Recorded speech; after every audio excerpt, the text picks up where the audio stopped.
सिर मस्तक रखिया पार ब्रह्मं, हस्तकाया रखिया परमेश्वर है। आत्म रखिया गोपाल स्वामी, धन चरण रखिया जगदीश्वर है। सर्व रखिया गुर दयाल है, भै दुख विनाशन है। भगत वत्सल अनाथ नाथे, शरण नानक पुरख उचित है। घोर दुखियं अनक हत्यं, जन्म दारिद्रं महाभुखियादं।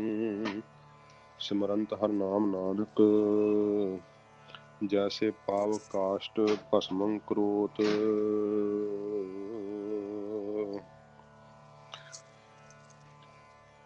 सो कहो टल गुर सेवियै, अहनिस सहज सुभाए।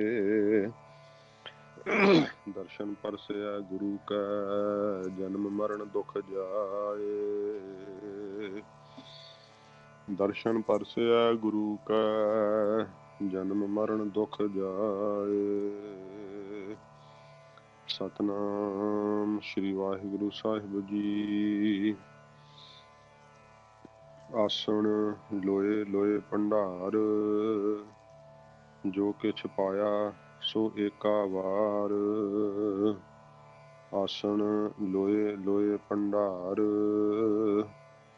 जो किछ पाया सो एका वार। कर कर वेखै सिरजनहार, नानक सच्चे की साची कार।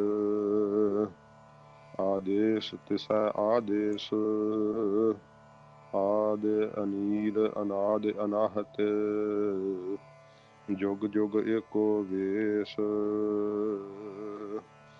आदेश तिसै आदेश, आद अनील अनाद अनाहत।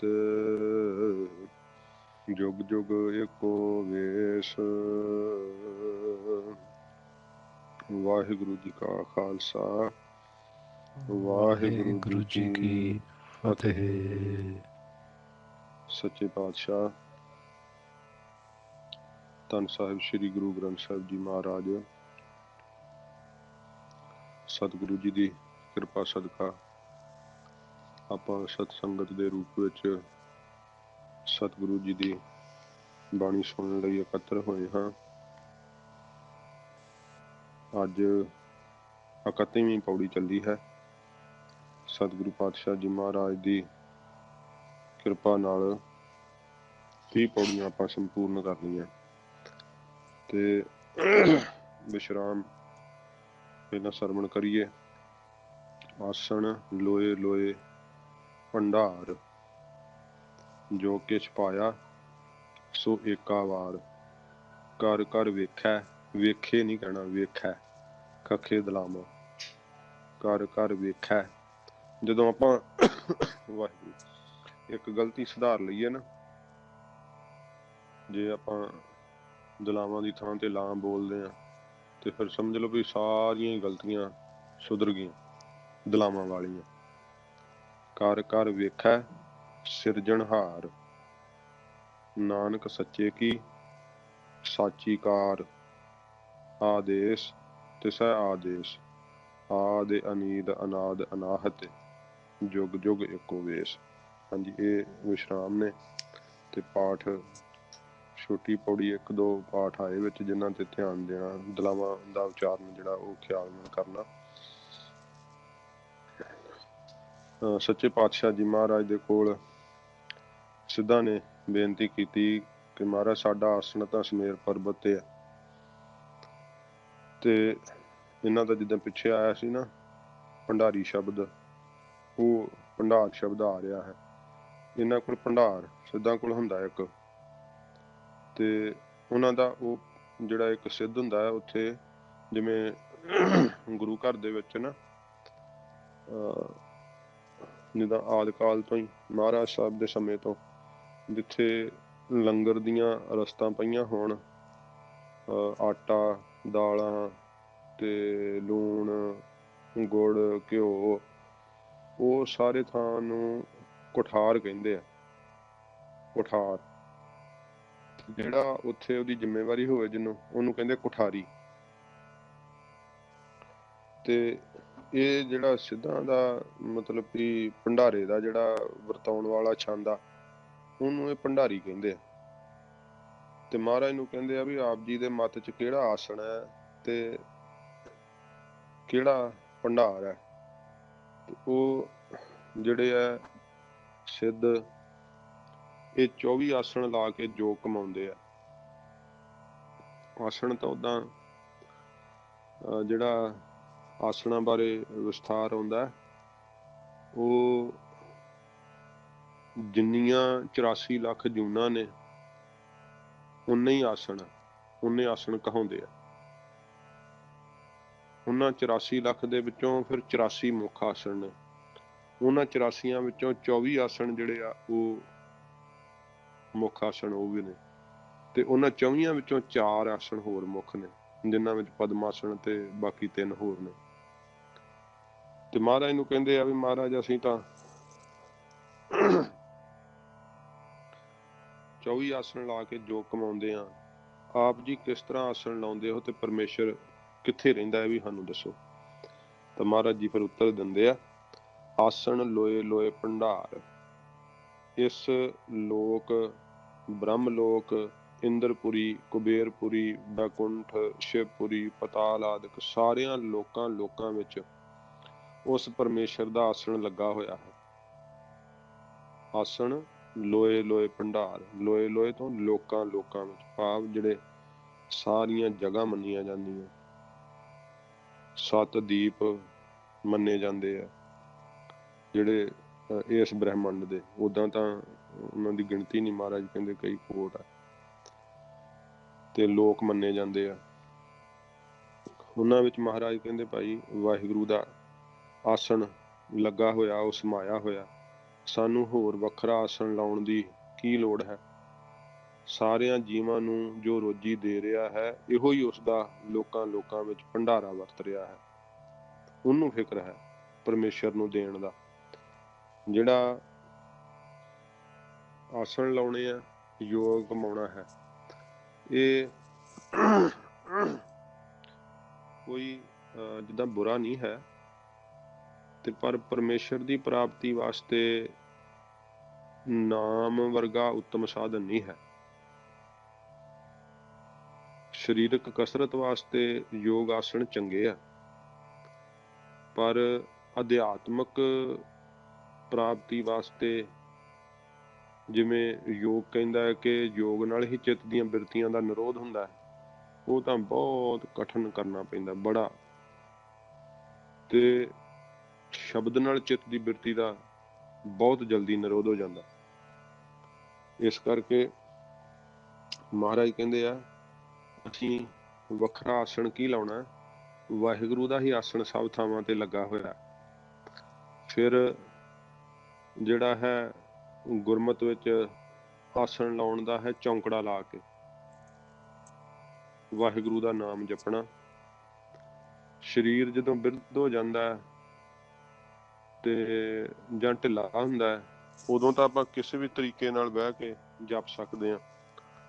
ਤੇ ਇਸੇ ਕਰਕੇ ਕਿਹਾ ਕਿ ਸਰੀਰ ਦੇ ਬਿਰਧ ਹੋਣ ਤੋਂ ਪਹਿਲਾਂ ਜਿਹੜਾ ਹੈ ਉਹ ਇੰਨਾ ਕੁ ਕਮਾਈ ਕਰ ਲਵੇ ਕਿ ਫਿਰ ਸੁੱਤੇ ਪਿਆਂ ਬੈਠਿਆਂ ਢੋਲ ਆਇਆ ਉਹ ਰਸ ਆਨੰਦ ਬਣਿਆ ਰਵੇ।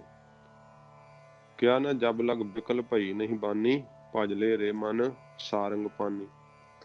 ਜਦੋਂ ਤੱਕ ਤੇਰੀ ਬਾਣੀ ਵਿਆਕੁਲ ਨਹੀਂ ਹੋਈ, ਭਾਵ ਅਸਤ ਵਿਅਸਤ ਨਹੀਂ ਹੋਈ, ਵਿਕਲ ਨਹੀਂ ਹੋਈ, ਜਦੋਂ ਨਾਮ ਹੀ ਸੁੱਧ ਨਹੀਂ ਨਿਕਲਦਾ ਬਿਰਧ ਅਵਸਥਾ ਕਰਕੇ, ਤੇ ਉਦੋਂ ਥੋੜਾ ਨਾਮ ਜਪਿਆ ਜਾਣਾ। ਹੁਣ ਨਾਮ ਜਪ ਲੈ। ਜਦੋਂ ਆਪਾਂ ਚੌਂਕੜਾ ਲਾ ਕੇ ਰੀੜ ਦੀ ਹੱਡੀ ਸਿੱਧੀ ਕਰਕੇ ਨਾਮ ਜਪਦੇ ਹਾਂ, ਭਜਨ ਕਰਦੇ ਹਾਂ, ਇਹ ਮਹਾਰਾਜ ਨੇ ਸਾਨੂੰ ਆਸਣ ਵੀ ਦਿੱਤਾ ਬੈਠਣ ਨੂੰ। ਤੇ ਪਰ ਵਾਹਿਗੁਰੂ ਜੀ ਨੂੰ ਸਭ ਥਾਵਾਂ ਦੇ ਉੱਤੇ, ਕੱਲਾ ਸਮੇਰ ਪਰਬਤ ਤੇ ਸਿੱਧ ਆਸਣ ਲਾਉਂਦੇ ਆ ਨਾ, ਮਹਾਰਾਜ ਕਹਿੰਦੇ ਉਹ ਸਭ ਥਾਵਾਂ ਤੇ ਵਿਆਪਕ ਵਾ, ਇਹ ਹੀ ਉਹਦਾ ਆਸਣ ਲੱਗਾ ਹੋਇਆ, ਹੋਰਾਂ ਨੂੰ ਵੱਖਰਾ ਆਸਣ ਲਾਉਣ ਦੀ ਲੋੜ ਨਹੀਂ। ਤੇ ਸਾਰਿਆਂ ਜੀਵਾਂ ਨੂੰ ਜਿਹੜੀ ਰੋਜੀ ਦੇ ਰਿਹਾ ਹੈ, ਉਹ ਹੀ ਮਹਾਰਾਜ ਕਹਿੰਦੇ ਭਾਈ ਭੰਡਾਰਾ ਵਰਤ ਰਿਹਾ ਪਰਮੇਸ਼ਰ ਦਾ। ਫਿਰ ਜੋ ਕਿਛ ਪਾਇਆ ਸੋ ਏਕਾ ਵਾਰ। ਜੀਆਂ ਨੂੰ ਜੋ ਕੁਝ ਪ੍ਰਾਪਤ ਹੋਣਾ ਹੈ ਉਹ ਇੱਕੋ ਵਾਰੀ ਹੀ ਪ੍ਰਾਰਬਧ ਅਨੁਸਾਰ ਸੱਚੇ ਪਾਤਸ਼ਾਹ ਜੀ ਨੇ ਲਿਖ ਕੇ ਪਾ ਦਿੱਤਾ। ਲਿਖ ਦਾਤ ਜੋਤ ਵਡਿਆਈ। ਪਹਿਲੋਂ ਦੇ ਤੈ ਰਿਜਕ ਸਮਾਹਾ, ਪਿੱਛੋਂ ਦੇ ਤੈ ਜੰਤ ਉਪਾਹਾ। ਜੀਵਾਂ ਦੀਆਂ ਦੇਹਾਂ ਮਗਰੋਂ ਬਣਾਈਆਂ ਹਨ ਤੇ ਉਹਨਾਂ ਦੀ ਪ੍ਰਾਰਬਧ ਅਨੁਸਾਰ ਰੋਜੀ ਪਹਿਲੋਂ ਕਾਇਮ ਕਰ ਦਿੱਤੀ ਹੈ ਮਹਾਰਾਜ ਨੇ। ਪਹਿਲੋਂ ਦੇ ਤੈ ਰਿਜਕ ਸਮਾਹਾ, ਪਿੱਛੋਂ ਦੇ ਤੈ ਜੰਤ ਉਪਾਹਾ। ਬੱਚੇ ਦੇ ਜਨਮ ਤੋਂ ਪਹਿਲਾਂ ਮਾਤਾ ਦੇ ਅਸਥਨ ਵਿੱਚ ਦੁੱਧ ਆ ਜਾਂਦਾ। ਵਾਹਿਗੁਰੂ ਜੀ ਨੇ ਇਹ ਰਚਨਾ ਇਸ ਤਰ੍ਹਾਂ ਦੀ ਬਣਾਈ ਹੈ ਕਿ ਜੋ ਕੁਝ ਜੀਵ ਦੇ ਭਾਗ ਵਿੱਚ ਪਾਇਆ ਇੱਕੇ ਵਾਰੀ ਪਾਤਾ। ਧੰਨ ਗੁਰੂ ਨਾਨਕ ਸਾਹਿਬ ਜੀ ਨੇ ਨਾਨਕ ਪ੍ਰਕਾਸ਼ ਵਿੱਚ ਜਨ ਬਚਨ ਆਉਂਦੇ ਆ। ਭਾਈ ਮਰਦਾਨਾ ਜੀ ਨੂੰ ਕਿਹਾ, ਸੁਣ ਮਰਦਾਨੇ ਲੈ ਸਦਾ ਸਭ ਕੀ ਸੁਧ ਕਰਤਾਰ। ਦੇਹ ਬਣੀ ਪਛਾਤ ਹੈ ਪੂਰਬ ਬਣਾ ਆਹਾਰ। ਦੇਹ ਤਾਂ ਪਛਾਤ ਬਾਅਦ ਚ ਬਣਦੀ ਹੈ ਜੀਵ ਦੀ, ਪਹਿਲੋਂ ਆਹਾਰ ਬਣ ਜਾਂਦਾ ਹੈ, ਭੋਜਨ ਬਣ ਜਾਂਦਾ ਹੈ। ਜੋ ਕਿਛ ਪਾਇਆ ਸੋ ਏਕਾ ਵਾਰ। ਜੋ ਕੁਝ ਜੀਵ ਨੂੰ ਪ੍ਰਾਪਤ ਹੁੰਦਾ ਇੱਕੇ ਵਾਰ ਹੀ ਮਹਾਰਾਜ ਕਹਿੰਦੇ ਭਾਈ ਵਾਹਿਗੁਰੂ ਜੀ ਮਸਤਕ ਤੇ ਲੇਖ ਲਿਖ ਕੇ ਪਾ ਦਿੰਦੇ ਆ। ਪਰ ਰੱਬ ਰੂਪੀ ਲੇਖ। ਕਰ ਕਰ ਵੇਖੈ ਸਿਰਜਣਹਾਰ। ਕਰਕੇ ਉਤਪਤੀ, ਕਰਕੇ ਪਾਲਣਾ ਸਾਰੀ ਰਚਨਾ ਦੀ। ਸਿਰਜਣਹਾਰ ਪਰਮੇਸ਼ਰ ਸਾਰਿਆਂ ਦੀਆਂ ਕਰਤੂਤਾਂ, ਪਾਪਾਂ ਦੀਆਂ, ਪੁੰਨਾਂ ਦੀਆਂ, ਜੋਗੀਆਂ ਦੀਆਂ, ਭੋਗੀਆਂ ਦੀਆਂ, ਸੋਗੀਆਂ ਦੀਆਂ, ਰੋਗੀਆਂ ਦੀਆਂ, ਸਭ ਨੂੰ ਵੇਖਦਾ ਹੈ। ਕਰ ਕਰ ਵੇਖੈ, ਵੇਖਦਾ ਹੈ ਫਿਰ ਸਿਰਜਣਾ ਕਰਕੇ। ਨਾਨਕ ਸੱਚੇ ਕੀ ਸਾਚੀ ਕਾਰ। ਮਹਾਰਾਜ ਕਹਿੰਦੇ, ਸਤਿਗੁਰੂ ਜੀ ਕਹਿੰਦੇ ਆ ਕਿ ਸਿੱਧੋ ਸੱਚੇ ਪਰਮੇਸ਼ਰ ਦੀ ਜੀਆਂ ਦੇ ਪ੍ਰਾਰਬਧ ਚਲਾਉਣ ਦੀ ਜੋ ਕਾਰ ਹੈ ਇਹ ਸੱਚੀ ਕਾਰ ਭੇਟਾ ਹੈ। ਅਸੀਂ ਹੋਰ ਕਿਸੇ ਕਾਰ ਭੇਟਾ ਦੀ ਲੋੜ ਨਹੀਂ ਰੱਖਦੇ। ਦੂਜੇ ਪ੍ਰਕਰਨ ਨਾਲ ਕਹਿੰਦੇ ਆ, ਸਿੱਧਾ ਨੇ ਬੇਨਤੀ ਕੀਤੀ, ਮਹਾਰਾਜ ਜੀ ਤੁਸੀਂ ਪਰਮੇਸ਼ਰ ਦਾ ਆਸਣ ਦੱਸ ਦਿੱਤਾ ਹੈ ਕਿ ਲੋਕਾਂ ਲੋਕਾਂ ਵਿੱਚ ਉਸ ਦਾ ਹੀ ਆਸਣ ਤੇ ਭੰਡਾਰਾ ਹੈ। ਤੁਹਾਡਾ ਆਸਣ ਤੇ ਭੰਡਾਰ ਕਿੱਥੇ ਹੈ? ਮਹਾਰਾਜ ਨੂੰ ਪੁੱਛਦੇ। ਆਸਣ ਲੋਏ ਲੋਏ ਭੰਡਾਰ। ਲੋਏ ਦਾ ਅਰਥ ਹੈ ਪ੍ਰਕਾਸ਼ ਸਰੂਪ। ਲੋ ਦਾ ਅਰਥ ਹੁੰਦਾ ਪ੍ਰਕਾਸ਼। ਪ੍ਰਕਾਸ਼ ਸਰੂਪ ਵਿੱਚ ਮਹਾਰਾਜ ਕਹਿੰਦੇ ਜਿਹੜਾ ਚਿੱਤ ਅਸਥਿਤ ਹੋਣਾ ਨਾ, ਇਹ ਸਾਡਾ ਆਸਣ ਹੈ। ਵਾਹਿਗੁਰੂ ਵਿੱਚ ਸਾਡੇ ਚਿੱਤ ਦੀ ਬਿਰਤੀ ਬੈਠਦੀ ਹੈ, ਇਹ ਮਹਾਰਾਜ ਕਹਿੰਦੇ ਸਾਡਾ ਆਸਣ ਹੈ। ਜਿਵੇਂ ਗੁਰੂ ਗ੍ਰੰਥ ਸਾਹਿਬ ਜੀ ਜ਼ਿਕਰ ਆਉਂਦਾ, ਆਸਣ ਬੈਸਣ ਥਿਰ ਨਾਰਾਇਣ। ਮਹਾਰਾਜ ਸੱਚੇ ਪਾਤਸ਼ਾਹ ਜੀ ਸਿੱਧਾ ਨਾਲ ਹੀ ਸਿੱਧ ਗੋਸ਼ਟ ਵਿੱਚ ਕਹਿੰਦੇ ਆ। ਮਹਾਰਾਜ ਕਹਿੰਦੇ ਸਾਡੇ ਆਸਣ ਬਹਿਣ ਦਾ ਆਸਣ ਕਿਹੜਾ ਹੈ? ਥਿਰ ਨਾਰਾਇਣ। ਜਿਹੜਾ ਚਿੱਤ ਦੀ ਬਿਰਤੀ ਨਾਰਾਇਣ ਵਿੱਚ, ਜੋ ਸਾਰੇ ਨਰਾਂ ਵਿੱਚ ਆਇਆ ਹੋਇਆ, ਉਹਦੇ ਵਿੱਚ ਟਿਕ ਗਈ ਹੈ। ਲੋਏ ਭੰਡਾਰ, ਪ੍ਰਕਾਸ਼ ਵਾਲਾ ਜਿਹੜਾ ਹਿਰਦਾ ਹੈ ਸ਼ੁਭ ਗੁਣਾਂ ਦੇ ਸਹਿਤ, ਉਹੋ ਹੀ ਸਾਡਾ ਭੰਡਾਰਾ ਹੈ। ਆਸਣ ਲੋਏ, ਫਿਰ ਲੋਏ ਭੰਡਾਰ। ਇਹ ਵਿਸ਼ਰਾਮ ਅਰਥਾਂ ਵਾਸਤੇ ਲਾਇਆ, ਉਦਾਂ ਵਿਸ਼ਰਾਮ ਇਹੋ ਹੀ ਆ, ਆਸਣ ਲੋਏ ਲੋਏ ਭੰਡਾਰ। ਜਿਹੜਾ ਪ੍ਰਕਾਸ਼ ਪਰਮੇਸ਼ਰ ਦਾ ਸਰੂਪ ਦਾ ਨਾ, ਜਿਹੜੇ ਹਿਰਦੇ ਵਿੱਚ ਟਿਕਦਾ ਹੈ, ਉੱਥੇ ਸ਼ੁਭ ਗੁਣਾਂ ਦਾ ਭੰਡਾਰਾ ਹੁੰਦਾ। ਜਿਵੇਂ ਮਹਾਰਾਜ ਕਹਿੰਦੇ, ਜਹ ਭੰਡਾਰੀ ਗੁਣ ਨਿਕਲਹਿ ਤੇ ਕੀ ਇਹ ਪ੍ਰਵਾਨ। ਉਹ ਜਿਹੜੇ ਭੰਡਾਰੀ ਆ ਉਹਨਾਂ ਕੋਲੋਂ ਹੀ ਸਭ ਗੁਣ ਨਿਕਲਦੇ ਅੰਦਰੋਂ। ਲੋਏ ਪ੍ਰਕਾਸ਼ ਦੀ ਪ੍ਰਾਪਤੀ ਵਾਲੀ ਸਾਧ ਸੰਗਤ, ਜੋ ਲੋਏ ਬ੍ਰਹਮ ਗਿਆਨ ਦੇ ਪ੍ਰਕਾਸ਼ ਸਹਿਤ, ਇਹੀ ਸਾਡਾ ਮਹਾਰਾਜ ਕਹਿੰਦੇ ਆਸਣ ਹੈ। ਗੁਰ ਮੂਰਤ ਗੁਰ ਸ਼ਬਦ, ਗੁਰੂ ਜੀ ਦੀ ਮੂਰਤੀ ਗੁਰੂ ਜੀ ਦਾ ਸ਼ਬਦ ਹੈ। ਸੁਣ ਸਾਧ ਸੰਗਤ ਆਸਣ ਨਿਰੰਕਾਰੀ। ਇਹ ਭਾਈ ਗੁਰਦਾਸ ਸਾਹਿਬ ਜੀ ਕਹਿੰਦੇ ਆ ਕਿ ਗੁਰੂ ਜੀ ਦਾ ਜਿਹੜਾ ਸਰੂਪ ਹੈ ਨਾ, ਇਹ ਮਹਾਰਾਜ ਕਹਿੰਦੇ ਭਾਈ ਗੁਰੂ ਜੀ ਦੀ ਮੂਰਤ ਸ਼ਬਦ ਵਾ ਗੁਰੂ ਜੀ ਦਾ। ਤੇ ਸੰਤਾਂ ਦਾ ਪਵਿੱਤਰ ਹਿਰਦਾ ਜਿਹੜਾ ਇਹ ਭੰਡਾਰ ਹੈ।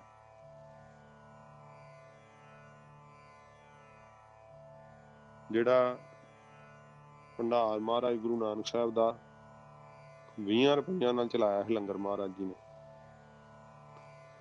ਤੇ ਉਹ ਅਟੁੱਟ ਹੀ ਵਰਤ ਰਿਹਾ ਹੈ।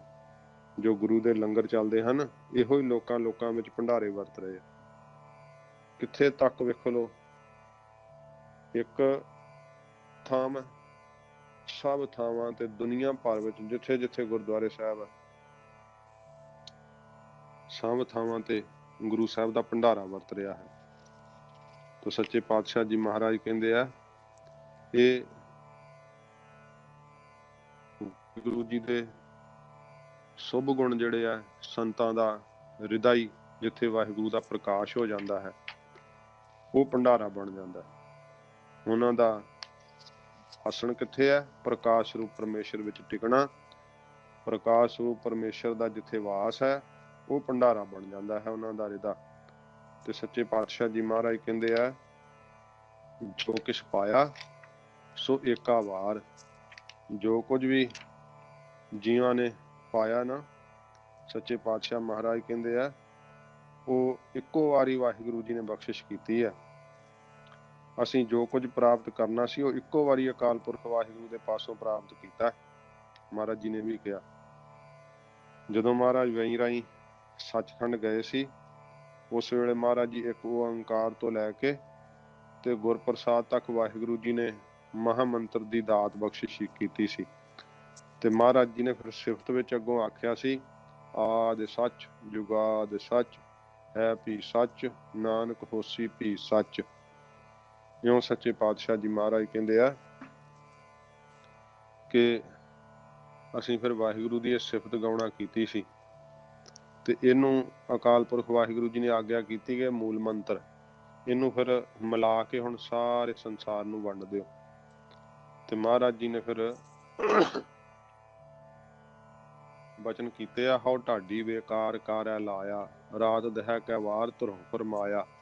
महाराज कहते धुरों वाहिगुरु ने सानू फरमाया ये नाम दा खजाना वरताउण लई।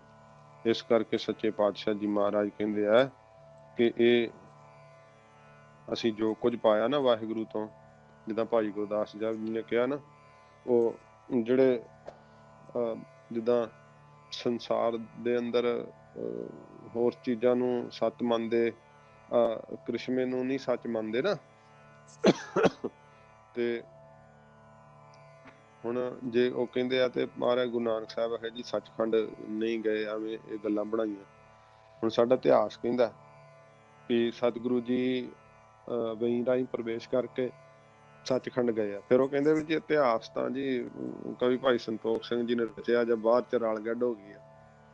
फिर भाई गुरदास साहब जी कहते भाई गुरदास जी के 12 च तो नहीं कोई रल गड्ढ हो गई। भाई गुरदास साहब कह रहे बाबा पैदा सचखंड नौ नित नाम गरीबी पाई जो किछ पाया सो एका वार।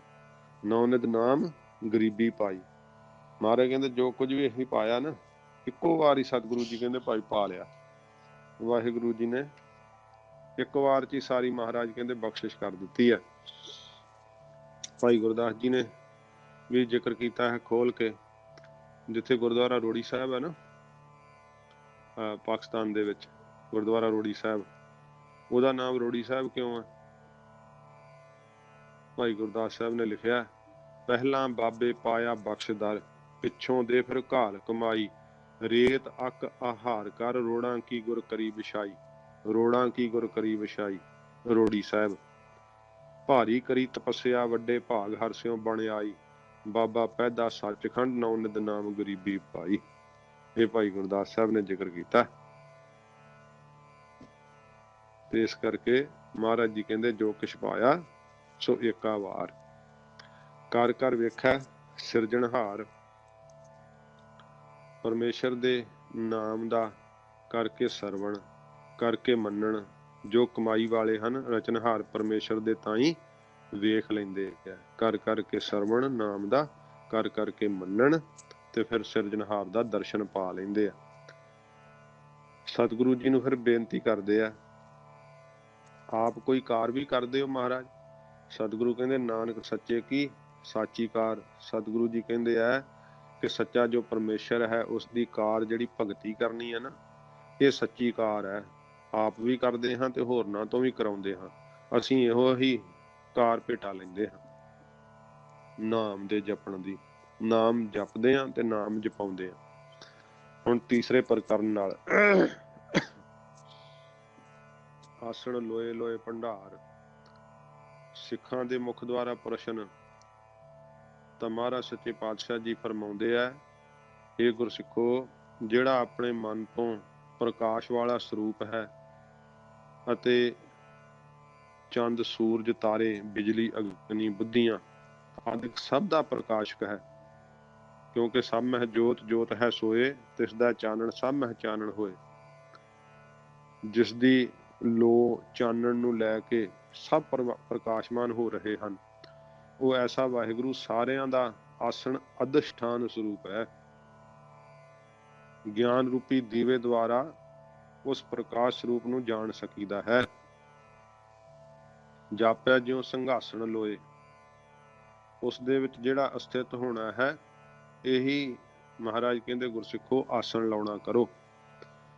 ਇਹ ਐਸਾ ਆਸਣ ਹੈ ਜਿਸ ਵਿੱਚ ਟਿਕਿਆ ਹੋਇਆ ਫਿਰ ਨਹੀਂ ਡੋਲੀਦਾ।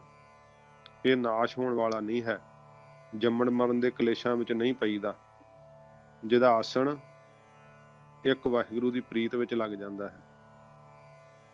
ਸਤੋ ਗੁਣ ਵਾਲਾ ਜਿਹੜਾ ਰਿਦਾ ਹੈ ਨਾ, ਦੇਵੀ ਸੰਪਦਾ ਸਮੇਤ ਵਿਰਾਗ ਵਿਵੇਕ ਸਾਰੇ ਗੁਣਾਂ ਦਾ ਉਹ ਸਾਧਨਾ ਸੰਪੰਨ ਹੋ ਕੇ ਤੇ ਗਿਆਨ ਦਾ ਭੰਡਾਰ ਬਣ ਜਾਂਦਾ ਹੈ। ਮਹਾਰਾਜ ਸੱਚੇ ਪਾਤਸ਼ਾਹ ਜੀ ਕਹਿੰਦੇ ਆ, ਜੋ ਕਿਛ ਪਾਇਆ ਸੋ ਏਕਾ ਵਾਰ। ਮਹਾਰਾਜ ਕਹਿੰਦੇ ਗੁਰਸਿੱਖੋ, ਜੋ ਕੁਝ ਪਾਉਣਾ ਕੀਤਾ ਨਾ ਤੁਸਾਂ, ਸਤਿਗੁਰੂ ਜੀ ਇੱਕੋ ਵਾਰ ਹੀ ਬਖਸ਼ਿਸ਼ ਪਾ ਦਿੰਦੇ ਅੰਦਰ। ਮਹਾਰਾਜ ਸੱਚੇ ਪਾਤਸ਼ਾਹ ਜੀ ਜਦੋਂ ਉਪਦੇਸ਼ ਸਰਵਣ ਕਰੀਦਾ ਨਾ ਗੁਰੂ ਜੀ ਦਾ, ਤਾਂ ਮਹਾਰਾਜ ਕਹਿੰਦੇ ਦਿਖਿਆ ਆਖ ਬੁਝਾਇਆ ਸਿਫਤੀ ਸੱਚ ਸਮੇਓ। ਜਿਵੇਂ ਅੰਮ੍ਰਿਤ ਛਕਣ ਸਮੇਂ ਅੰਮ੍ਰਿਤ ਦੇ ਚੂਲੇ ਨਾਲ ਪੰਜ ਪਿਆਰੇ ਵਾਹਿਗੁਰੂ ਜੀ ਕਾ ਖਾਲਸਾ ਵਾਹਿਗੁਰੂ ਜੀ ਕੀ ਫਤਿਹ ਬੁਲਾਉਂਦੇ ਆ ਅਤੇ ਗੁਰਮੰਤਰ ਤੇ ਮੂਲ ਮੰਤਰ ਦਾ ਜਾਪ ਕਰਾਉਂਦੇ ਆ। ਉਸ ਦੀ ਗੁਰਮੰਤਰ ਵਾਹਿਗੁਰੂ ਅਤੇ ਮੂਲ ਮੰਤਰ ਇੱਕ ਓੰਕਾਰ ਤੋਂ ਲੈ ਕੇ ਨਾਨਕ ਹੋਸੀ ਭੀ ਸੱਚ ਤੱਕ ਇੱਕੋ ਵਾਰੀ ਪ੍ਰਾਪਤੀ ਹੋ ਜਾਂਦੀ ਹੈ। ਮਗਰੋਂ ਜਿਹੜੀ ਸਾਧ ਸੰਗਤ ਕਰਨੀ ਹੈ, ਇਹ ਅਭਿਆਸ ਕਰਨਾ ਹੈ। ਇਹ ਗੁਰਮੰਤਰ ਦਾ ਪਕਾਉਣ ਵਾਸਤੇ, ਅਵਸਥਾ ਦੀ ਪਰਪੱਕਤਾ ਵਾਸਤੇ ਹੈ। ਜੋ ਕਿਛ ਪਾਇਆ ਸੋ ਏਕਾ ਵਾਰ।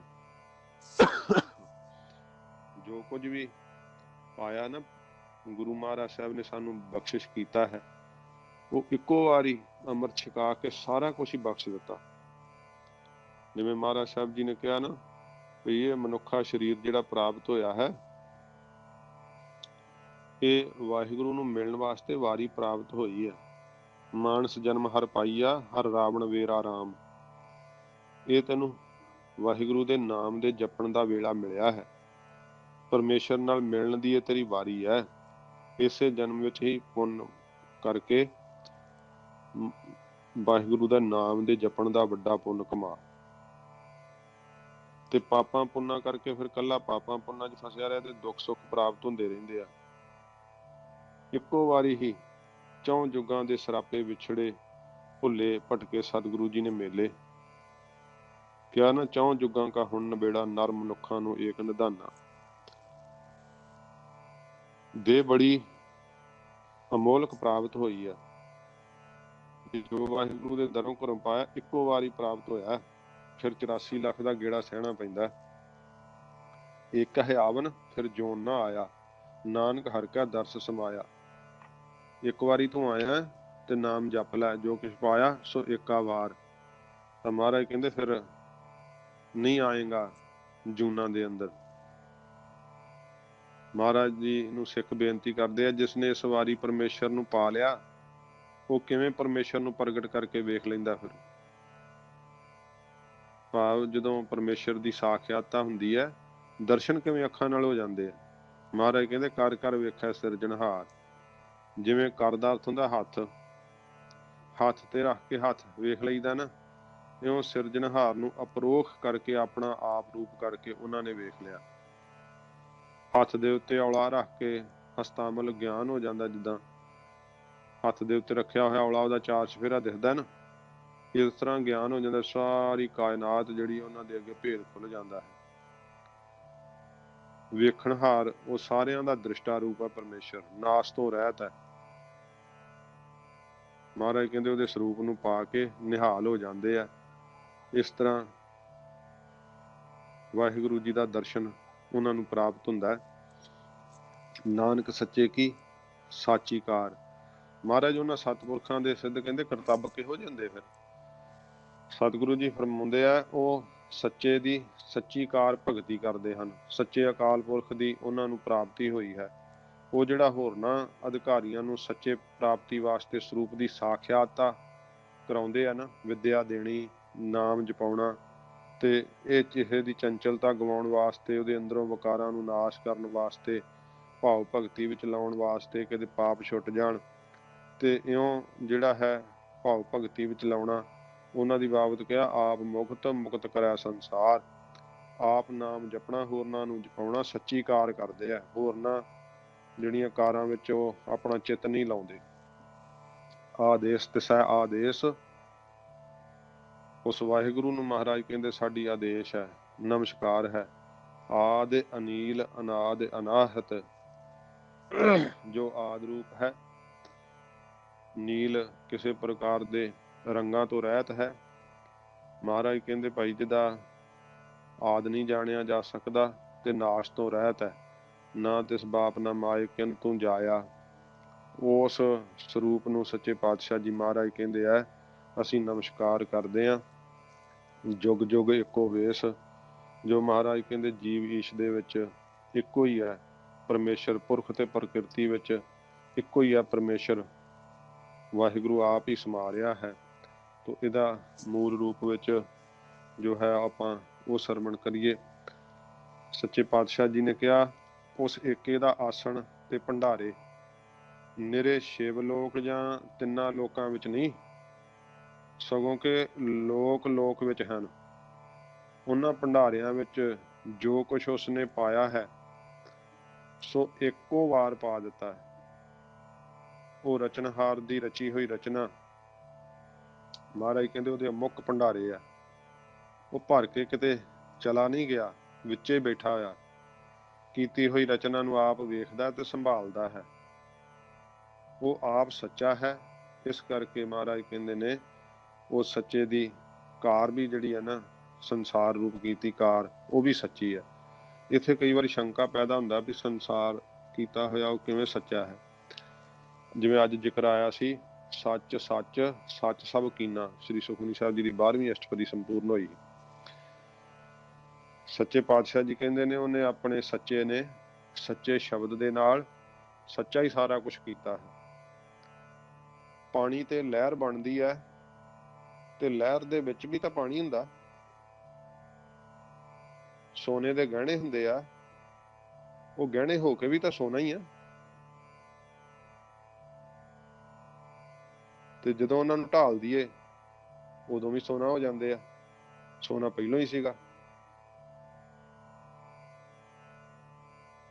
ਸਾਹਿਬ ਜੀ ਨੇ ਕਿਹਾ, ਅਲੰਕਾਰ ਮਿਲ ਥੈਲੀ ਹੋਈ ਹੈ ਤਾਂ ਤੇ ਕਨਕ ਵਖਾਨੀ।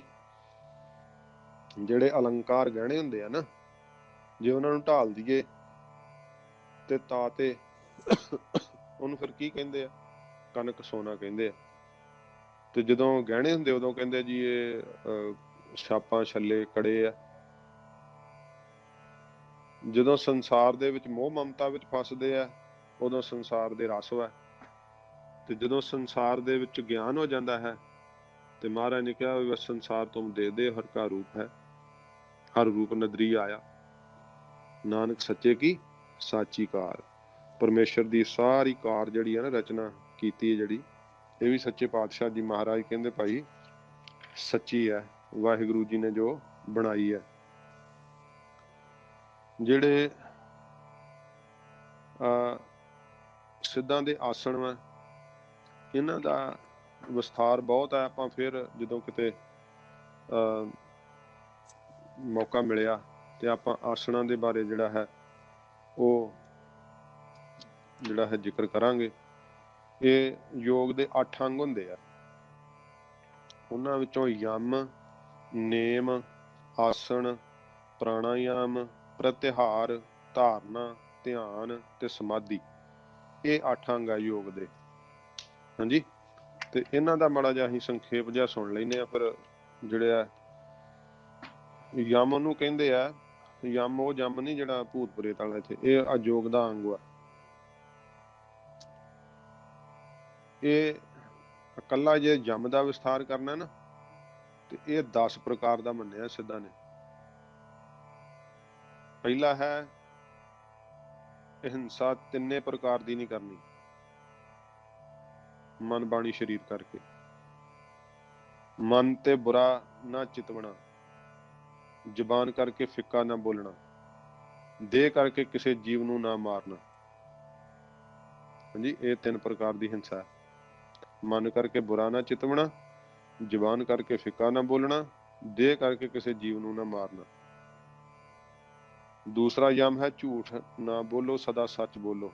ਤੀਸਰਾ ਹੈ ਚੋਰੀ ਤੋਂ ਰਹਿਤ ਹੋਵੋ, ਸਰੀਰ ਨਾਲ ਚੀਜ਼ ਨਾ ਚੁੱਕ ਕੇ ਮਨ ਦੇ ਪਾਪ ਨਾ ਲੁਕਾਵੋ, ਇਉਂ ਚੋਰੀ ਤੋਂ ਬਿਨਾ ਹੋਵੋ। ਤੇ ਚੌਥਾ ਜਤ ਰੱਖੇ। ਜਤ ਵੀ ਅੱਗੇ 8 ਪ੍ਰਕਾਰ ਦਾ। ਫਿਰ ਜਿਹੜੀ ਹੈ ਗੱਲ ਵੀ ਅਸ਼ਲੀਲ ਕਰਨੀ ਤਾਂ ਵੀ ਜਤ ਨਹੀਂ ਰਹਿੰਦਾ, ਤੇ ਅਸ਼ਲੀਲ ਗੰਦੀ ਗੱਲ ਸੁਣਨੀ ਕੰਨਾਂ ਨਾਲ ਤਾਂ ਵੀ ਜਤ ਨਹੀਂ ਰਹਿੰਦਾ। ਇਕਾਂਤ ਮਿਲਣਾ, ਅੰਗ ਪਰਸਣੇ, ਹਿੱਤ ਨਾਲ ਦੇਖਣਾ, ਹਿਰਦੇ ਨਾਲ ਲਾਉਣਾ, ਮਨ ਵਿੱਚ ਚਿਤਵਨੀ, ਤੇ 8ਵਾਂ ਹੈ ਭੋਗ। ਇਹਨਾਂ 8 ਤੋਂ ਰਹਿਤ ਹੋਵੇ ਉਹ ਜਤ ਹੁੰਦਾ ਹੈ। ਤੇ ਫਿਰ 5ਵਾਂ ਹੈ ਯਮ ਧੀਰਜ, ਦੁੱਖ ਸੁੱਖ ਵਿੱਚ ਸੰਬਿਰਤੀ ਰੱਖਣੀ। ਇਹ ਜਿਨ ਸਾਧਨਾ ਕਰਨੀ ਹੈ ਉਹਦੇ ਵਾਸਤੇ ਬਹੁਤ ਕੀਮਤੀ ਬਚਨ ਨੇ। ਖਿਮਾ, ਕਿਸੇ ਦੇ ਔਗਣ ਵੇਖ ਕੇ ਮਾਫ ਕਰਨਾ, ਖੋਭ ਨਾ ਕਰਨਾ, ਮਨ ਚ ਗੁੱਸਾ ਨਾ ਕਰਨਾ। ਦਇਆ, ਦੁਖੀ ਦੇਖ ਕੇ ਉਸ ਦੀ ਸਹਾਇਤਾ ਕਰਨੀ। ਕੋਮਲ ਹਿਰਦਾ, ਚੰਗਾ ਉਪਦੇਸ਼ ਸਭ ਨੂੰ ਦੇਣਾ।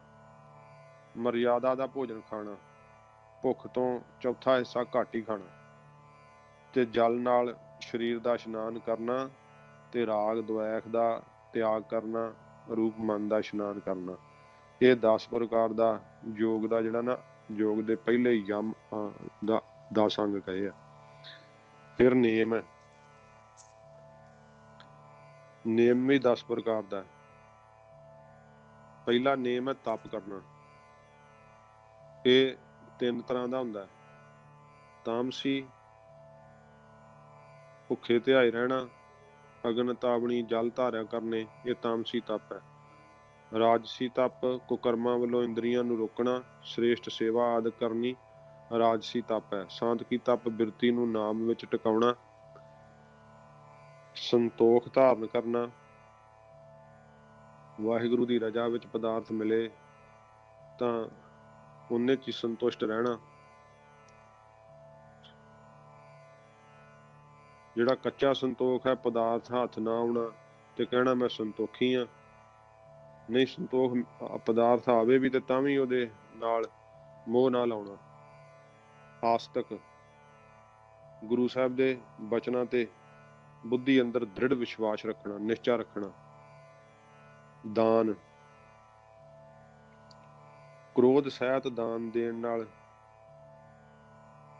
ਦਾਨ ਫਲਦਾ ਨਹੀਂ। ਫਿਰ ਦਾਨ ਵੀ ਰਾਜਸੀ, ਸਾਂਤਕੀ, ਤਾਮਸੀ ਹੈ। ਪੂਜਾ, ਹਿਰਦੇ ਦੀ ਭਾਵਨਾ ਨਾਲ ਗੁਰੂ ਸਾਹਿਬ ਦੀ ਪੂਜਾ ਕਰਨੀ। ਪਾਠ, ਗੁਰਾਂ ਦੇ ਸ਼ਬਦ ਨੂੰ ਹੀ ਪੜ੍ਹਨਾ ਸੁਣਨਾ, ਗੁਰੂ ਸਿਧਾਂਤ ਤੋਂ ਬਿਨਾਂ ਹੋਰ ਕਿਸੇ ਗੱਲ ਨੂੰ ਕੰਨੀ ਨਾ ਪਾਉਣਾ ਤੇ ਨਾ ਹੀ ਕਰਨੀ। 7ਵਾਂ ਦੰਭ ਬਿਨਾ, ਗੁਰੂ ਜੀ ਦੇ ਸ਼ਬਦ ਦੀ ਕਮਾਈ ਕਰੇ ਤੇ ਮਨ ਬਾਣੀ ਸਰੀਰ ਕਰਕੇ ਪਵਿੱਤਰ ਰਹੇ। ਗੁਰ ਸ਼ਬਦ ਦਾ ਜਿਹੜਾ ਉਪਦੇਸ਼ ਆ ਉਹਦੇ ਅਨੁਸਾਰੀ ਹੋ ਕੇ ਵਰਤੇ, ਖੰਡਨ ਨਾ ਕਰੇ ਕਦੇ ਮਹਾਰਾਜ ਦੀ ਬਾਣੀ ਦਾ। ਸ਼ਾਂਤ ਕੀ ਬ੍ਰਿਤ, ਨੀਵਾਂ ਚੱਲੇ ਤੇ ਮਿੱਠਾ ਬੋਲੇ। ਜਿਤਨ ਅੱਗੇ ਅਬੋਲ, ਜਿਤਨਾ ਚਿਰ ਨਿਤਨੇਮ ਜਿੰਨਾ ਚਿਰ ਨਿਤਨੇਮ ਦਾ ਪਾਠ ਕਰੇ ਉਤਨਾ ਚਿਰ ਵਿੱਚ ਹੋਰ ਬਚਨ ਨਾ ਬੋਲੇ। ਜਿੰਨਾ ਚਿਰ ਆਪਣਾ ਨਿਯਮ ਕਰਦਾ ਹੈ, ਵਾਹਿਗੁਰੂ ਮੰਤਰ ਦਾ ਜਾਪ ਕਰਦਾ, ਆਪਣਾ ਨੇਮ ਨਿਯਮ ਨਿਭਾ ਰਿਹਾ ਹੈ, ਉਹਨਾਂ ਚਿਰ ਇਹ ਨਾ ਵੀ ਜਪਜੀ ਸਾਹਿਬ ਦਾ ਪਾਠ ਕੀਤਾ ਤੇ ਫਟਾਫਟ ਉੱਠ ਕੇ ਫਿਰ ਚਾਹ ਪੀ ਲਈ, ਫਿਰ ਗੱਲਾਂ ਬਾਤਾਂ ਕਰਕੇ ਫਿਰ ਜਾਪ ਸਾਹਿਬ ਪੜ੍ਹ ਲਿਆ, ਫਿਰ ਏਦਾਂ ਨਹੀਂ। ਹੋਮ, ਭੁੱਖੇ ਦੇ ਮੁੱਖ ਵਿੱਚ ਅੰਨ ਜਲ ਪਾਉਣਾ, ਇਹ ਬ੍ਰਹਮ ਹੋਮ ਹੈ। ਹਵਨ ਕਰਦੇ ਜਿੱਦਾਂ, ਪਰ ਕਿਸੇ ਭੁੱਖੇ ਨੂੰ ਰੋਟੀ ਖਵਾਉਣੀ, ਇਹੋ ਹੀ ਹਵਨ ਹੈ। ਅਗਨ ਹੋਮ ਕੇਵਲ ਅਗਨਹੁਤੀ ਹੁੰਦੀ ਹੈ। ਇਹ 10 ਪ੍ਰਕਾਰ ਦਾ ਨੇਮ ਹੈ। ਆਸਣ, ਜਿਹੜੇ ਅੱਗੇ ਮੈਂ ਜ਼ਿਕਰ ਕੀਤਾ ਹੈ। ਪ੍ਰਾਣਾਯਾਮ ਹੁੰਦਾ ਹੈ ਸਵਾਸਾਂ ਦਾ ਚੜਾਉਣਾ, ਠਹਿਰਾਉਣਾ ਤੇ ਉਤਾਰਨਾ। ਇਹਦਾ ਵੀ ਬਹੁਤ ਵਿਸਥਾਰ ਹੈ। ਜਿਵੇਂ ਆਸਣ ਦਾ ਵਿਸਥਾਰ ਹੈ ਨਾ, ਬਹੁਤ ਪ੍ਰਾਣਾਯਾਮ ਦਾ ਬਹੁਤ ਵਿਸਥਾਰ ਹੈ। ਧਾਰਨਾ, ਚਿੱਤ ਨੂੰ ਇਕਾਗਰ ਕਰਨਾ, ਕਿਸੇ ਖਾਸ ਅਸਥਾਨ ਵਿੱਚ ਸੱਚੀ ਵਸਤੂ ਵਿੱਚ ਜੋੜਨਾ। ਰਹਿਣ ਵਾਲੀ, ਸਦਾ ਰਹਿਣ ਵਾਲੀ ਕੀ ਹੈ? ਪਰਮੇਸ਼ਰ ਦੀ ਹਸਤੀ। ਧਿਆਨ, ਗੁਰਾਂ ਦੇ ਸ਼ਬਦ ਵਿੱਚ ਚਿੱਤ ਨੂੰ ਜੋੜਨਾ, ਜੋਤੀ ਸਰੂਪ ਦਾ ਅੰਤਰੀਵ ਧਿਆਇਆ ਕਰ ਬਿਰਤੀ ਕਰਕੇ ਪ੍ਰਾਪਤ ਹੋਣਾ। ਮਨ ਨੇ ਹੋਰ ਪਾਸੇ ਨਾ ਜਾਣਾ, ਉਹਨੂੰ ਕਹਿੰਦੇ ਧਿਆਨ। ਸਮਾਧ, 8ਵਾਂ, ਤ੍ਰਿਕੁਟੀ ਰਹਿਤ। ਤ੍ਰਿਕੁਟੀ ਹੁੰਦੀ ਹੈ 14 ਪ੍ਰਕਾਰ ਦੀ ਤ੍ਰਿਕੁਟੀ ਹੁੰਦੀ ਹੈ। ਉਹ ਜ਼ਿਆਦਾ ਹੁਣ ਮੈਂ ਤੇ ਕਹਿਣਾ ਗਿਆਨ ਬਾਬਾ ਜੀ ਜ਼ਿਆਦਾ ਝਾੜਦੇ ਆ, ਪਰ ਇਹ ਸਮਝਣ ਵਾਲੀਆਂ ਗੱਲਾਂ ਨੇ ਹੁਣ, ਹਨਾ। ਮਹਾਰਾਜ ਜੀ ਨੇ ਸਿੱਧਾਂ ਨੂੰ ਉੱਤਰ ਦਿੱਤੇ ਆ, ਤੇ ਆਪਾਂ 14 ਪ੍ਰਕਾਰ ਦੀ ਨਹੀਂ, ਤੇ ਜਿਹੜੀ ਆਪਣੀ ਤ੍ਰਿਕੁਟੀ ਆ ਨਾ, ਧਿਆਤਾ, ਧਿਆਨ ਤੇ ਧੇ, ਇਹ ਭਿੰਨ ਭਿੰਨ ਪ੍ਰਤੀਤ ਹੋਵੇ, ਇਹ ਸਾਵਕਲਪ ਸਮਾਧੀ ਹੁੰਦੀ ਹੈ। ਹਾਂਜੀ, ਇਹ ਸਾਵਕਲਪ ਸਮਾਧੀ ਆ ਕਿ ਮੈਂ ਧਿਆਨ ਲਾ ਰਿਹਾ ਹਾਂ, ਮੈਂ ਧਿਆਨ ਲਾਉਣ ਵਾਲਾ ਹਾਂ, ਤੇ ਧਿਆਨ ਪਰਮੇਸ਼ਰ ਦਾ ਕਰ ਰਿਹਾ ਹਾਂ। ਇੱਕ ਪਰਮੇਸ਼ਰ ਹੈ, ਇੱਕ ਧਿਆਨ ਹੈ, ਇੱਕ ਮੈਂ ਆ। ਇਹ ਤ੍ਰਿਕੁਟੀ ਆ।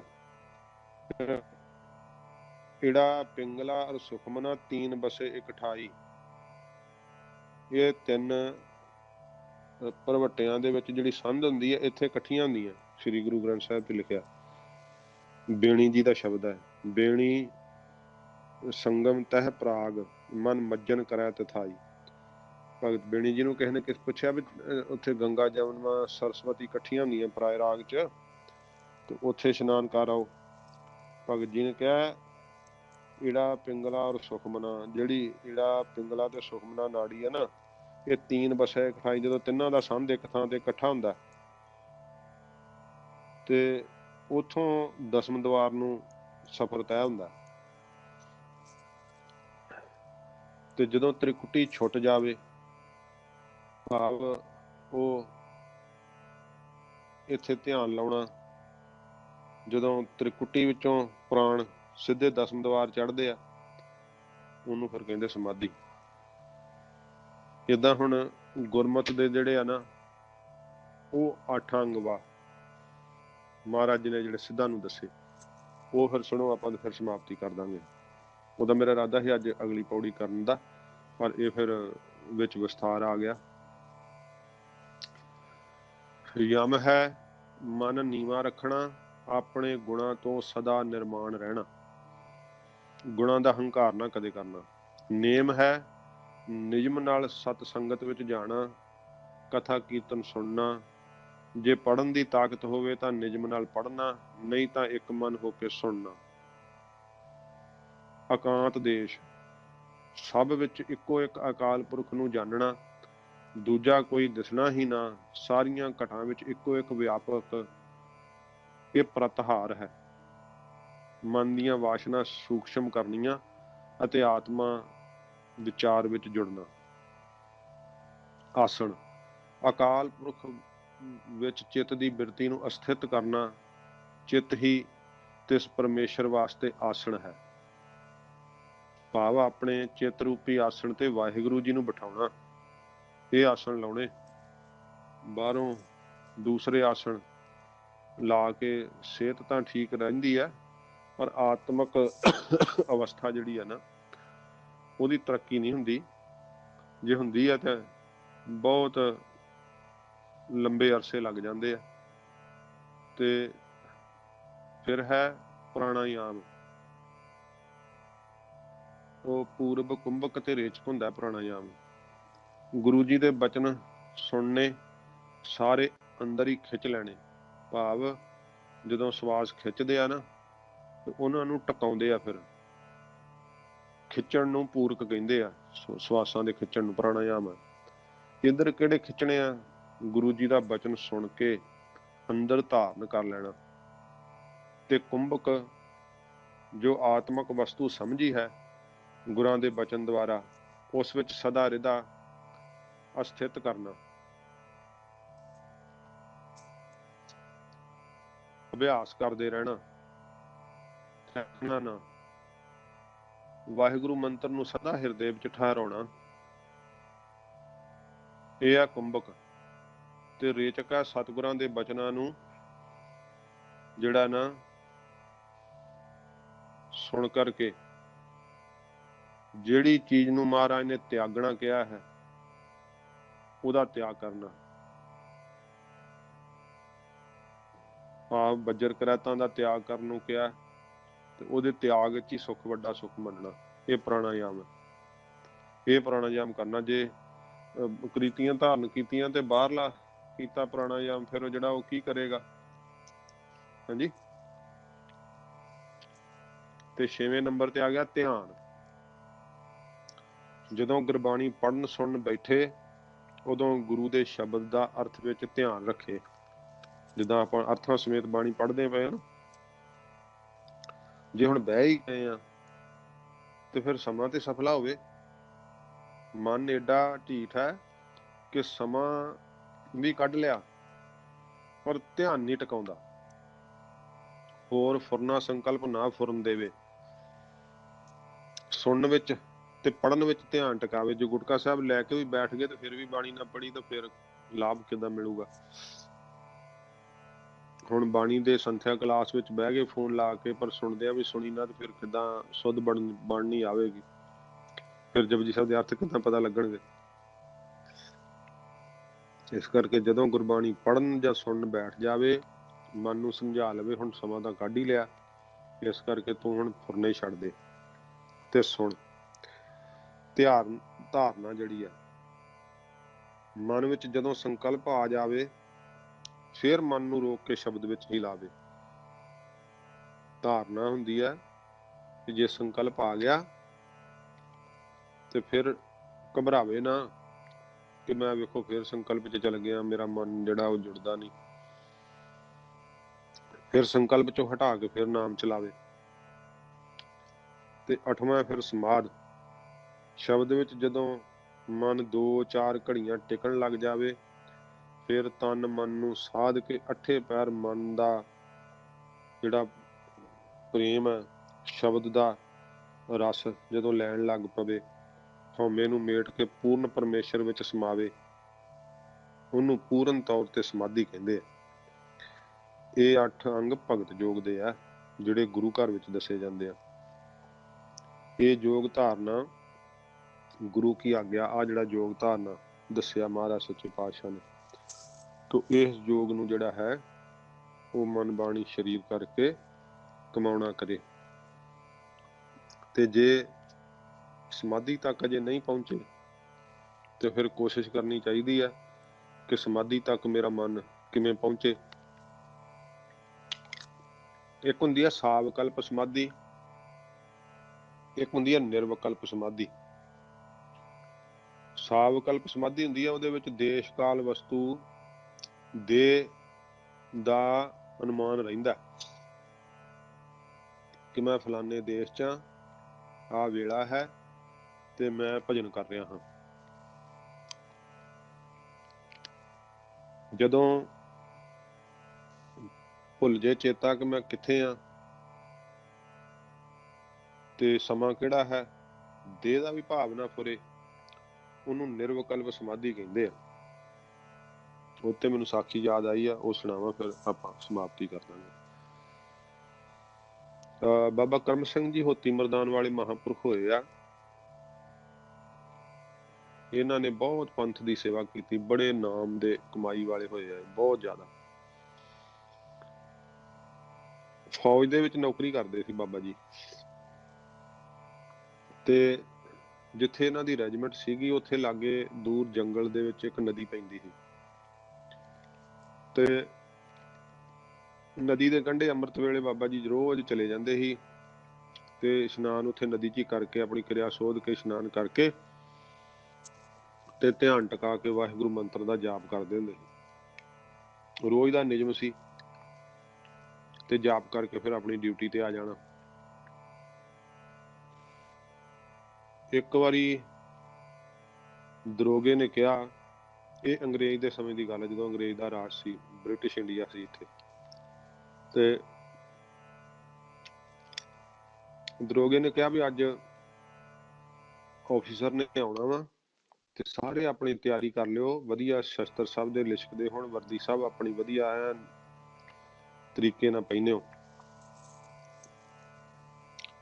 ਤੇ ਬਾਬਾ ਜੀ ਨੂੰ ਪਤਾ ਸੀ, ਕਿਉਂਕਿ ਇੱਕ ਦਿਨ ਪਹਿਲਾਂ ਦੱਸਦਾ ਸੀ। ਰੋਜ਼ ਦੇ ਨਿਯਮ ਵਾਂਗ ਉਦਣ ਵੀ ਅੰਮ੍ਰਿਤ ਵੇਲੇ ਉੱਠੇ, ਗਏ, ਕਿਰਿਆ ਕੀਤੀ, ਦਾਤਣ ਆਦਿ ਕੀਤੀ ਤੇ ਇਸ਼ਨਾਨ ਸੋਧ ਕੇ ਤੇ ਚੌਂਕੜਾ ਲਾ ਕੇ ਤੇ ਗੁਰਮੰਤਰ ਜਪਣ ਲੱਗ ਗਏ। ਫਿਰ ਉਦਣ ਨਿਰਵਿਕਲਪ ਸਮਾਧੀ ਲੱਗ ਗਈ। ਇਹੋ ਜੀ ਸਮਾਧੀ ਲੱਗੀ, ਨਾ ਪਤਾ ਲੱਗਾ ਵੀ ਕਿੱਥੇ ਦੇਸ਼ ਕਿਹੜਾ, ਸਮਾਂ ਕਿਹੜਾ, ਤੇ ਸਰੀਰ ਦਾ ਭਾਵ ਵੀ ਮਿਟ ਗਿਆ। ਫਿਰ ਵਾਹਿਗੁਰੂ ਵਿੱਚ ਜਾ ਕੇ ਚਿੱਤ ਸਮਾ ਜਾਂਦਾ, ਉਹਨੂੰ ਸਮਾਧੀ ਕਹਿੰਦੇ ਆ, ਨਿਰਵਿਕਲਪ ਸਮਾਧੀ ਕਹਿੰਦੇ ਆ। ਜਦੋਂ ਇਹੋ ਜੀ ਸਮਾਧੀ ਲੱਗ ਜਾਂਦੀ ਆ, ਅੱਗੇ ਤਾਂ ਬਾਬਾ ਜੀ ਨੂੰ ਪਤਾ ਲੱਗ ਜਾਂਦਾ ਸੀ ਕਿ ਹੁਣ ਮਤਲਬ ਦਿਨ ਦਾ ਚੜਾਅ ਹੋਣ ਵਾਲਾ, ਇੰਨਾ ਚਿਰ ਹੋ ਗਿਆ ਸਾਨੂੰ ਨਾਮ ਜਪਦਿਆਂ, ਤੇ ਹੁਣ ਚੱਲੀਏ, ਜਾ ਕੇ ਆਪਣੀ ਡਿਊਟੀ ਦੇ ਟਾਈਮ ਨਾਲ ਹਾਜ਼ਰ ਹੋ ਜਾਂਦੇ ਹੁੰਦੇ ਸੀ। ਉਦਣ ਬਾਬਾ ਜੀ ਨੂੰ ਪਤਾ ਹੀ ਨਹੀਂ ਲੱਗਾ, ਕਿਉਂਕਿ ਦੇਹ 'ਚ ਨਹੀਂ ਹੈਗੇ ਸੀ ਨਾ। ਸੂਰਜ ਚੜ ਗਿਆ, ਦੁਪਹਿਰਾਂ ਹੋ ਗਈਆਂ, ਅੰਗਰੇਜ਼ ਅਫਸਰ ਆਇਆ, ਚੈੱਕ ਕਰਕੇ ਚਲੇ ਵੀ ਗਿਆ, ਸ਼ਾਮ ਪੈ ਗਈ ਤੇ ਬਾਬਾ ਜੀ ਦਾ ਸਮਾਧਾ ਖੁੱਲਿਆ। ਜਦੋਂ ਸਮਾਧਾ ਖੁੱਲਿਆ ਤੇ ਹੁਣ ਉਸ ਆਨੰਦ ਨੂੰ, ਉਸ ਸੁੱਖ ਨੂੰ ਵੇਖਿਆ ਤੇ ਆਨੰਦ ਮਾਣਿਆ ਸੀ। ਬੜਾ ਸਰੂਰ ਹੈ ਉਸ ਸਮਾਧੀ ਦਾ। ਤੇ ਨਾਲ ਹੀ ਮਨ 'ਚ ਖਿਆਲ ਆਇਆ ਵੀ ਅੱਜ ਤਾਂ ਭੁੱਲ ਹੀ ਗਿਆ ਸਾਨੂੰ, ਅਸੀਂ ਡਿਊਟੀ ਤੇ ਨਹੀਂ ਗਏ, ਤੇ ਨਾਲੇ ਅੱਜ ਅਫਸਰ ਨੇ ਆਉਣਾ ਸੀ, ਕਿ ਦਰੋਗਾ ਹੁਣ ਗੁੱਸੇ ਹੋਊਗਾ, ਹੋ ਸਕਦਾ ਸਾਨੂੰ ਪਿੱਠੂ ਲਾਉਣ, ਸਜ਼ਾ ਦੇਣ। ਤੇ ਉਦਾਂ ਬਾਬਾ ਜੀ ਦਾ ਸਤਿਕਾਰ ਕਰਦਾ ਹੁੰਦਾ ਸੀ ਦਰੋਗਾ, ਨਾਮ ਜਪਦੇ ਕਰਕੇ। ਜਦੋਂ ਬਾਬਾ ਜੀ ਗਏ, ਫਿਰ ਮਨ 'ਚ ਸੋਚਦੇ ਜਾਂਦੇ ਆ ਵੀ ਦਰੋਗਾ ਬਹੁਤ ਗੁੱਸਾ ਹੋਊਗਾ। ਗਏ ਤੇ ਦਰੋਗਾ ਬਹੁਤ ਖੁਸ਼ ਅੱਗੇ। ਤੇ ਬਾਬਾ ਕਰਮ ਸਿੰਘ ਜੀ ਕਹਿਣ ਲੱਗੇ, ਦਰੋਗਾ ਸਾਹਿਬ ਵੀ ਮੈਨੂੰ ਮਾਫ ਕਰ ਦਿਓ, ਵੀ ਤੁਸੀਂ ਕਹਿੰਦੇ ਸੀਗੇ ਵੀ ਅੱਜ ਅਫਸਰ ਨੇ ਆਉਣਾ ਚੈੱਕ ਕਰਨ ਵਾਸਤੇ, ਤੇ ਮੈਂ ਡਿਊਟੀ ਤੇ ਹੀ ਨਹੀਂ ਆ ਸਕਿਆ, ਮੈਨੂੰ ਮਾਫ ਕਰ ਦਿਓ। ਤੇ ਦਰੋਗਾ ਅੱਗੋਂ ਹਿੰਦੀ 'ਚ ਬੋਲ ਕੇ ਕਹਿੰਦਾ, ਅਰੇ ਕਰਮ ਸਿੰਘ, तुम मुझसे मजाक करते हो?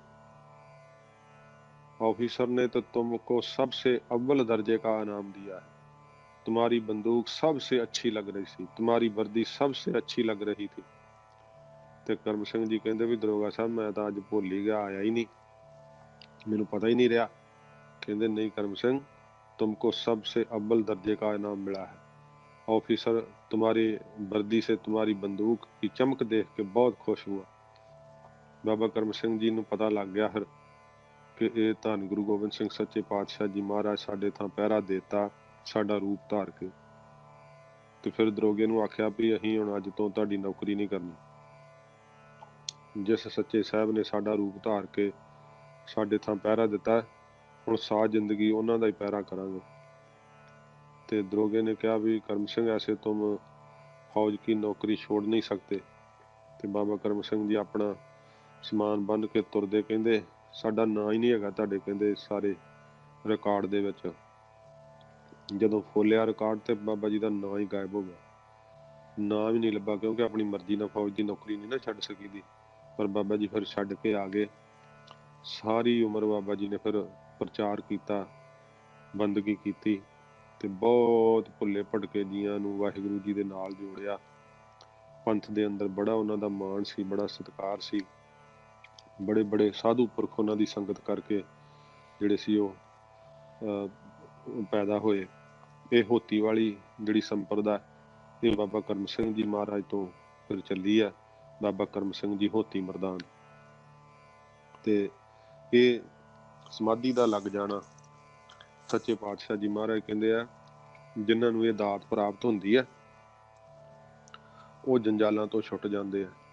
ਰੋਜ਼ ਉੱਠ ਕੇ ਸਮਾਧੀ ਦਾ ਆਨੰਦ ਲੈਣਾ ਗੁਰਸਿੱਖਾਂ ਦਾ ਨਿਤ ਦਾ ਵਿਹਾਰ ਹੈ।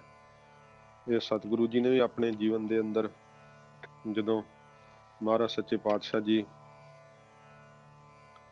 ਪਾਉਂਟਾ ਸਾਹਿਬ ਸੀਗੇ, ਧੰਨ ਗੁਰੂ ਗੋਬਿੰਦ ਸਿੰਘ ਸਾਹਿਬ ਜੀ ਮਹਾਰਾਜ, ਉੱਥੇ ਮਹਾਰਾਜ ਜੀ ਨੇ ਸ੍ਰੀ ਜਾਪ ਸਾਹਿਬ ਤੇ ਸ਼ਸਤਰ ਨਾਮ ਵਾਲਾ ਮਹਾਰਾਜ ਜੀ ਨੇ ਉੱਥੇ ਉਚਾਰਨ ਕੀਤੀ ਹੈ। ਤੇ ਜਦੋਂ ਸਤਿਗੁਰੂ ਜੀ ਇਹ ਅਕਾਲ ਉਸਤਤ ਸਤਿਗੁਰੂ ਜੀ ਉਚਾਰਨ ਕਰ ਰਹੇ ਸੀ, ਜਲ ਸਤੋਹੀ ਥਲ ਸਤੋਹੀ। ਤੋਂ ਉਦੋਂ ਸਤਿਗੁਰੂ ਜੀ ਫਿਰ ਨਿਰਵਿਕਲਪ ਸਮਾਧੀ 'ਚ ਚਲੇ ਗਏ ਤੇ ਮਹਾਰਾਜ ਨੇ ਫਿਰ 16,000 ਵਾਰੀ ਆਪਣੇ ਮੁਖ ਤੋਂ ਤੂੰ ਹੀ ਤੂੰ ਹੀ ਤੂੰ ਹੀ ਤੂੰ ਹੀ ਤੂੰ ਹੀ ਤੂੰ ਹੀ ਤੂੰ ਹੀ ਤੂੰ ਹੀ ਇਹ ਉਚਾਰਨ ਕੀਤਾ ਮਹਾਰਾਜ ਨੇ। ਜਦੋਂ ਗੁਰੂ ਸਾਹਿਬ ਜੀ ਜਿੱਦਾਂ ਲਿਖਾਉਂਦੇ ਹੁੰਦੇ ਸੀ ਨਾ ਤੇ 3-4 ਲਿਖਾਰੀ ਲਿਖਦੇ ਹੁੰਦੇ ਸੀ ਲਾਗੇ ਬਹਿ ਕੇ। ਮਹਾਰਾਜ ਜਦੋਂ ਜਾਪ ਸਾਹਿਬ ਉਚਾਰਿਆ ਤੇ 3-4 ਲਿਖਾਰੀ ਲਾਗੇ ਲਿਖਦੇ ਹੁੰਦੇ ਸੀ। ਸ਼ਸਤਰ ਨਾਮ ਮਾਲਾ ਉਚਾਰੀ ਆ, ਸ਼੍ਰੀ ਅਕਾਲ ਤਖਤ ਜਿਹੜੀ ਅਕਾਲ ਉਸਤਤ ਬਾਣੀ ਦਾ ਉਚਾਰਨ ਕੀਤਾ। ਜਦੋਂ ਮਹਾਰਾਜ ਦੀ ਸਮਾਧੀ ਖੁੱਲੀ ਹੈ ਗੁਰੂ ਸਾਹਿਬ ਜੀ ਮੁਸਕਰਾ ਕੇ ਲਿਖਾਰੀਆਂ ਨੂੰ ਪੁੱਛਦੇ ਆ ਵੀ ਲਿਖਾਰੀਓ ਕੀ ਲਿਖਿਆ? ਕਹਿੰਦੇ ਮਹਾਰਾਜ ਹਜ਼ੂਰ ਆਪ ਨੇ 16,000 ਵਾਰੀ ਤੂੰ ਹੀ ਸ਼ਬਦ ਉਚਾਰਨ ਕੀਤਾ। ਮਹਾਰਾਜ ਹੱਸ ਪਏ। ਗੁਰੂ ਸਾਹਿਬ ਕਹਿੰਦੇ ਐਂ ਕਰੋ 16 ਵਾਰੀ ਰਹਿਣ ਦਿਓ, ਬਾਕੀ ਕੱਟ ਦਿਓ।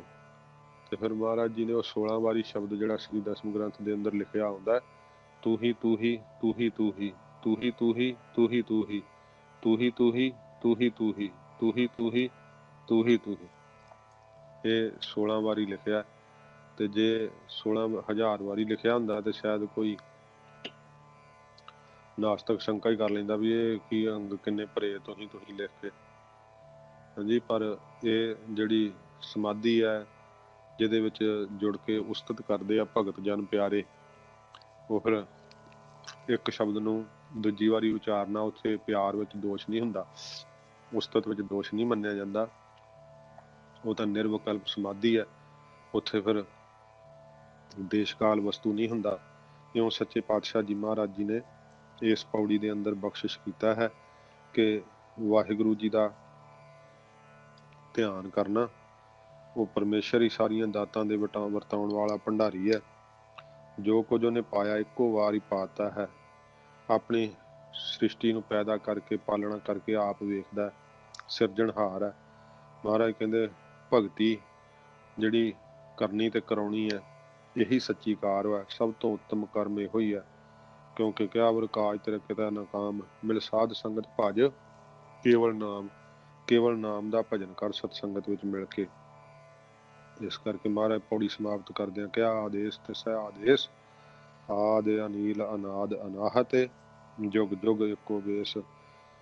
ਉਸ ਵਾਹਿਗੁਰੂ ਨੂੰ ਮਹਾਰਾਜ ਕਹਿੰਦੇ ਸਾਡੀ ਨਮਸਕਾਰ ਹੈ, ਜਿਹੜਾ ਆਦ ਤੋਂ ਰਹਿਤ ਹੈ, ਕੋਈ ਉਹਦਾ ਆਦ ਨਹੀਂ ਪਾਇਆ ਜਾ ਸਕਦਾ, ਗਿਣਤੀ ਤੋਂ ਰਹਿਤ ਹੈ, ਨਾਸ਼ ਤੋਂ ਰਹਿਤ ਹੈ, ਹੱਦ ਤੋਂ ਰਹਿਤ ਹੈ, ਜੁਗਾਂ ਜੁਗਾਂ ਵਿੱਚ ਇੱਕੋ ਹੀ ਵਾਹਿਗੁਰੂ ਦਾ ਸਰੂਪ ਹੈ। ਸੱਚੇ ਪਾਤਸ਼ਾਹ ਜੀ ਮਹਾਰਾਜ ਕਿਰਪਾ ਕਰਨ। ਗਰੀਬ ਨਵਾਜੀ ਦਾ ਅੰਮ੍ਰਿਤ ਪਵਿੱਤਰ ਉਪਦੇਸ਼ ਇਹਦੇ 'ਚ ਵਸੇ, ਹੋਈਆਂ ਭੁੱਲਾਂ ਬਖਸ਼ ਲੈਣੀਆਂ, ਅੱਗੇ ਵਾਸਤੇ ਸਮੱਤ ਬਖਸ਼ਣੀ। ਹੁਣ 2 ਦਿਨ ਛੁੱਟੀ ਹੋਊਗੀ ਤੇ ਸੋਮਵਾਰ ਤੋਂ ਫਿਰ ਆਪਾਂ ਜਿਹੜਾ ਹੈ ਫਿਰ ਸ਼ੁਰੂ ਕਰਾਂਗੇ। 32ਵੀਂ ਪੌੜੀ ਸ਼ੁਰੂ ਹੋਊਗੀ। ਸੱਚੇ ਪਾਤਸ਼ਾਹ ਮਹਾਰਾਜ ਕਿਰਪਾ ਕਰਨ। ਅੱਗੇ ਹੋਲਾ ਮਹੱਲਾ ਆ ਰਿਹਾ 29 ਤਰੀਕ ਨੂੰ, ਉਦੋਂ ਸ਼ਾਇਦ ਵੇਖਾਂਗੇ ਕਿਹੜੇ ਦਿਨਾਂ 'ਚ ਆ ਰਿਹਾ ਹੈ। ਤੇ ਉਦੋਂ 2-3 ਦਿਨ ਦੇ ਦੀਵਾਨ ਹੁੰਦੇ ਆ, ਫਿਰ ਲੰਬੇ ਚੱਲਦੇ ਆ, ਤੇ ਆਪਾਂ ਫਿਰ ਉਦੋਂ ਵੇਖ ਲਾਂਗੇ। ਉਹ ਤਰੀਕ ਦੇ ਹਿਸਾਬ ਨਾਲ ਪਹਿਲੋਂ ਜਾਣਕਾਰੀ ਸਾਧ ਸੰਗਤ ਨੂੰ ਭਾਈ ਸਾਹਿਬ ਜੀ ਦੇ ਦੇਣਗੇ। ਹੋਈਆਂ ਭੁੱਲਾਂ ਬਖਸ਼ ਲੈਣੀਆਂ, ਅੱਗੇ ਵਾਸਤੇ ਸਮੱਤ ਬਖਸ਼ਣੀ ਜੀ। ਆਓ 2 ਪੰਕਤੀਆਂ ਪੜ੍ਹ ਕੇ ਫਤਿਹ ਬੁਲਾਈਏ। ਆਦੇਸ਼ ਤੇ ਸਹਿ ਆਦੇਸ਼, ਆਦ ਅਨੀਲ ਅਨਾਦ ਅਨਾਹਤ, ਜੁਗ ਜੁਗ ਏਕੋ ਵੇਸ। ਵਾਹਿਗੁਰੂ ਜੀ ਕਾ ਖਾਲਸਾ, ਵਾਹਿਗੁਰੂ ਜੀ ਕੀ ਫਤਿਹ।